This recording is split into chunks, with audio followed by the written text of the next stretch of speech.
Tu es en Jésus-Christ, lorsque tu es enfant de Dieu, quand tu veux engager un combat spirituel, il faut que ce combat-là soit motivé par les signes.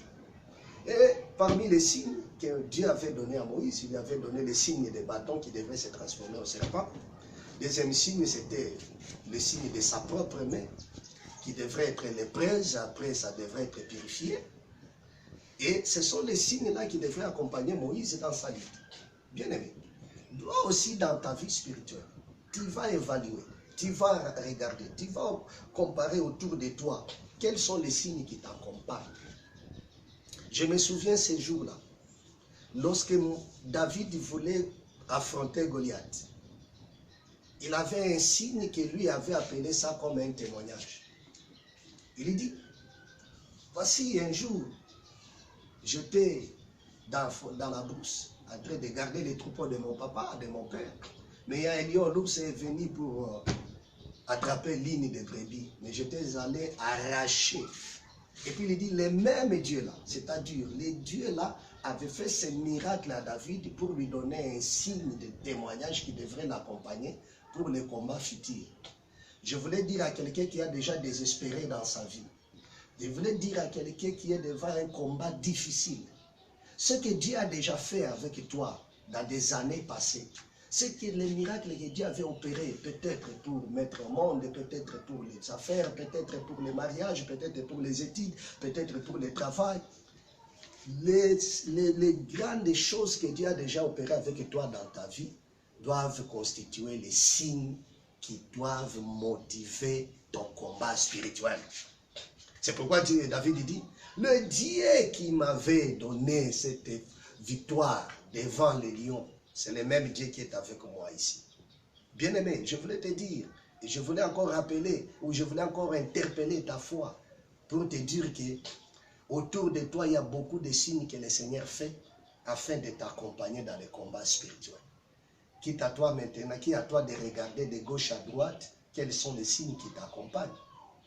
Parmi les signes, il y a aussi les signes de ton exaucement. Lorsque tu pries, lorsque tu dis à Dieu quelque chose, Dieu avait compris, Dieu avait attendu. Alors, quels sont les signes? Et les véritables signes que nous avons devant nous, c'est les signes de Golgotha, les signes de la croix. Ça, c'est un signe universel, parce que Colossiens nous dit, ces jours-là, il a effacé toutes les ordonnances. C'est-à-dire, quand dans les combats spirituels, le diable a mis des ordonnances qui devraient te condamner, qui devraient te mettre dans des prisons sataniques. Mais les signes de la victoire de la croix vont motiver en toi cette espérance de dire que même devant ce combat, même devant cette histoire que je traverse, que l'ennemi est en train de combattre ma foi, je dois vaincre.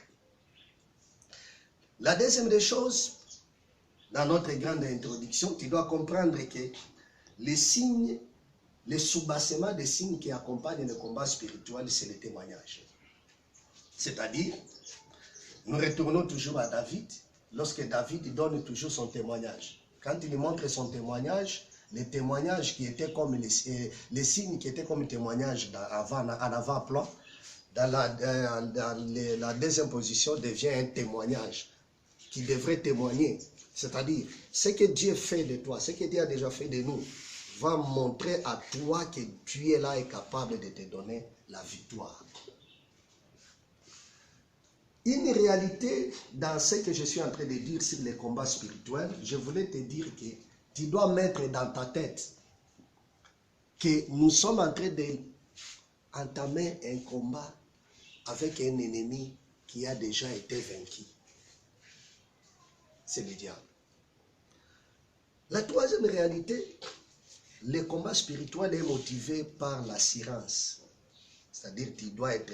La Bible nous dit, j'ai l'assurance d'être sauvé. J'ai l'assurance de mon salut. C'est-à-dire quoi? La première des choses, lorsque tu es en train de mener un combat spirituel, tu dois recourir aussi aux motivations des combats spirituels. C'est ce que je viens d'énumérer. Le combat spirituel est motivé par les signes, le combat spirituel est motivé par les témoignages, le combat spirituel est motivé aussi par l'assurance. Et ce qui va aider bien ton assurance, c'est ta foi en Jésus-Christ. Et en quatrième position, le combat spirituel est accompagné par des révélations. La révélation, c'est quoi? La révélation, c'est faire connaître ce qui était inconnu. Voilà pourquoi beaucoup de gens que Dieu a révélé les plans. C'est-à-dire, lorsque tu es devant les combats, c'est ta vie de prière qui va t'aider à mener une vie de révélation. Dans la révélation, il y a des stratégies à prendre. Dans la révélation, il y a des armes à prendre. Dans la révélation, il y a des positions à prendre. Le combat spirituel est une réalité. Et quand ça devient une réalité, le combat spirituel devient comme quelque chose qui t'empêche, ça j'ai déjà dit, qui t'empêche à aller vers ton but. C'est ce qui, en d'autres termes, tout ce qui s'oppose,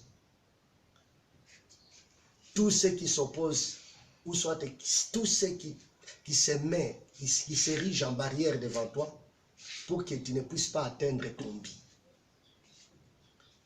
Alors, lorsqu'il y a des oppositions devant toi, lorsqu'il y a des obstacles devant toi, lorsqu'il y a des contradictions devant toi, ces contradictions ne sont pas humaines, ces contradictions ne sont pas charnelles, je répète là-dessus, mais ces contradictions sont spirituelles parce que c'est motivé par le diable. C'est ce qu'on appelle les combats spirituels. Et dans les combats spirituels, il y a des activités en dehors de ce qui peut motiver les combats spirituels. Il y a des activités. La première activité dans les combats spirituels, c'est l'attaque. Et la deuxième activité, c'est la défense. Donc dans les combats, soit tu t'attaques, soit tu te défends. Et notre attaque, on attaque avec la gloire et le nom de Jésus-Christ. Tu ne peux jamais attaquer seul dans les combats spirituels. Parce que si tu attaques seul, tu n'es pas plus fort que ton ennemi. Josué se trouve à la plaine près de Jéricho, à Gilgal. Nous sommes à Josué 5, verset 10, vous descendez jusqu'à 13. La Bible nous parle.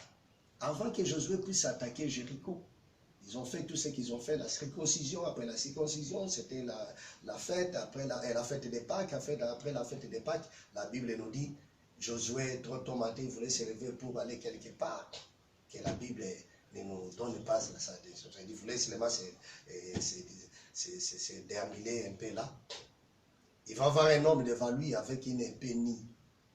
Josué s'avance et lui pose la question, est-il de nous ou de nos ennemis? Écoutez la réponse de cet homme. Il dit, je suis le chef de l'armée céleste. Je viens maintenant. C'est-à-dire, la présence de cet homme vient inaugurer l'activité parmi les deux activités qu'on trouve dans les combats du spirituel. C'est quelle activité? Activité d'attaque. Je viens maintenant. Je viens maintenant. C'est-à-dire, je viens inaugurer les temps afin que tu puisses maintenant attaquer. C'est-à-dire, lorsque tu vas attaquer, tu ne seras pas seul. Moi, le chef de l'armée céleste, je serai avec toi. Je m'aimerais révéler et dire à ta foi que lorsque tu attaques un combat, il faut que tu sois associé à l'armée céleste. Et cette armée céleste se trouve à côté de toi lorsque tu es en Jésus-Christ. Et lorsque tu es dans les combats spirituels, il y a des choses qu'il faut éviter. La première des choses qu'il faut éviter dans les combats spirituels, il faut éviter la distraction. C'est-à-dire, dans les combats spirituels, quand tu es distrait, l'ennemi peut venir te faire du mal. Aujourd'hui, beaucoup de chrétiens sont distraits. Ils sont distraits dans leur téléphone, ils sont distraits dans leur internet, ils sont distraits devant leur télé, distraits avec leur temps, distraits avec leur